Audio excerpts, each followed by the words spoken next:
आज किसान बेहाल है, उसकी फसल सिंचाई के अभाव में सूख रही है। मानवर किसान जब अपना निजी पंपिंग सेट चला करके अपने खेत को रवाना होता है और खेत में नहीं पहुंचता, उससे पहले ही बिजली गुल हो जाती है। मानवर आज आलम तो यह है कि वैवाहिक कार्यक्रमों में वर और वधू का जोड़ा वरमाला डालने को तैयार और पता चलता है कि बिजली गुल।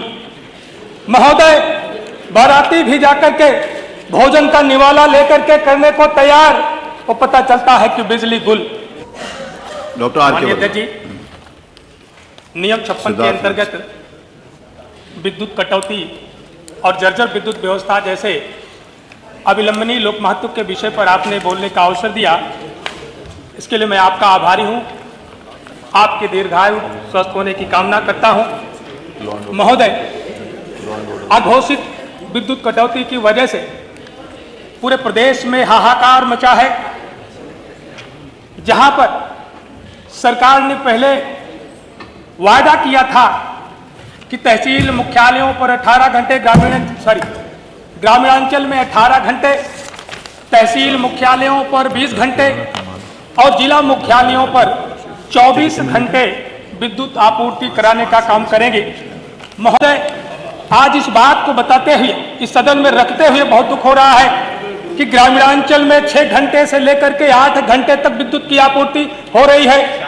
तहसील मुख्यालयों में 8 घंटे से लेकर के 10 घंटे की विद्युत आपूर्ति हो रही है। जिला मुख्यालयों पर 10 घंटे से लेकर के 12 घंटे की विद्युत आपूर्ति हो रही है, जिससे जनमानस में त्राही त्राही मची है। महोदय, आज देश के करधार नौनिहाल बच्चे जो छोटे छोटे अपने वजन से ज्यादा किताबों और कॉपियों का बोझ उठा करके घर पहुंचते हैं, सोचते हैं कि पंखे की, एसी की, कूलर की हवा मिलेगी, पहुंचते ही पता चलता है कि बिजली गुल। व्यापारी परेशान है। मानव, आज के जो हालात हैं, किसानों की फसल बर्बाद हो जा रही है। माननीय मुख्यमंत्री जी ने स्वयं इस बदहाल व्यवस्था को देखा। महाकुंभ की समीक्षा जब आप कर रहे थे प्रयागराज में, और आपने जब यह सुनिश्चित कराना चाहा कि महाकुंभ में 24 घंटे निर्बाध विद्युत आपूर्ति होनी चाहिए, और तब तक पता चला शहर वालों को कि बिजली गुल। महोदय, इसलिए आज के जो हालात हैं, एक बदलाव जरूर आया है कि विद्युत व्यवस्था को लेकर के जनमानस में नाखुशी है, त्राही त्राही है, नाराजगी है, लेकिन विद्युत विभाग की विजिलेंस टीम की बल्ले बल्ले है। वो सुपरमैन की तरह से जब कभी रात के अंधेरे में भी किसी उपभोक्ता के घर में छापा डाल देते हैं।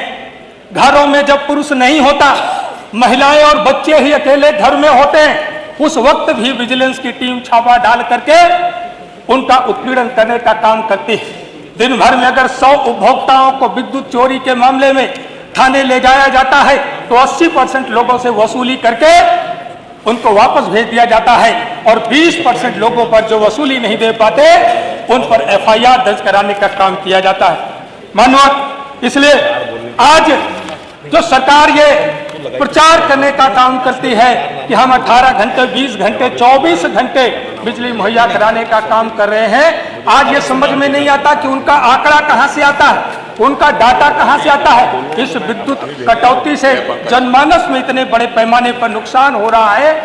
जो मेडिकल, अभी चिकित्सा की बात हो रही है, माननीय मुख्यमंत्री जी को भी मैं अवगत कराना चाहता हूं कि घोषित विद्युत कटौती की वजह से बड़े बड़े अस्पतालों में बहुत सारे अनावश्यक उपकरण लगाने पड़ते हैं। अगर कहीं CT स्कैन की सुविधा या MRI की सुविधा है तो UPS, जनरेटर, सर्वो जैसे महंगे उपकरण लगाने की वजह से आम नागरिकों को चिकित्सा सुविधा भी महंगी हो जाती है।